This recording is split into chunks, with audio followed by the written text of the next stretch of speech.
Welcome guys, আসসালামু আলাইকুম। আবার চলে এলাম একটা সাধারণ রেসিপি নিয়ে।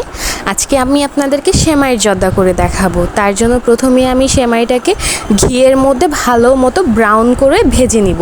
এটাকে একটু সময় নিয়ে ভাজতে হবে, লো ফ্লেমে সুন্দর করে ব্রাউন কালার করে ভেজে নিব। তারপর এখানে আমি নারকেল কোড়া ইউজ করব। নারকেলটাকে আমি আগেই কুড়িয়ে রেখেছিলাম। এরপর নারকেল কোড়াটা ভালো মতো সেমাইয়ের সাথে মিক্সড করে নিব। এরপর এখানে অ্যাড করে দিব পরিমাণ মতো চিনি, দারচিনি, এলাচি এবং সাথে দিয়ে দিব স্বাদ মতো লবণ।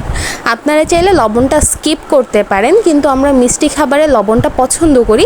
এতে মনে হয় মিষ্টিটা ব্যালেন্স হয় বা মিষ্টির টেস্টটা আরও বেশি এনহ্যান্স হয়। সেই জন্য আমরা মিষ্টি খাবারে সবসময় লবণটা ইউজ করি।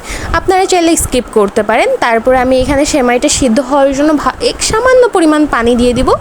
এরপর কিছুক্ষণ নেড়ে চেড়ে উঠিয়ে নিব। হয়ে গেল আমাদের সেমাইয়ের জর্দা। এটাকে ঠান্ডা হলে ঝরঝরে হয়ে যাবে। ঠান্ডা হওয়ার পর আমি সামান্য পরিমাণ ড্রাই ফ্রুট আমি উপরে ছিটিয়ে দিয়েছিলাম। এই ছিল আমাদের আজকের রেসিপি। ভালো লাগলে লাইক, কমেন্ট, শেয়ার করে পাশে থাকবেন। ধন্যবাদ সবাইকে। আসসালামু আলাইকুম।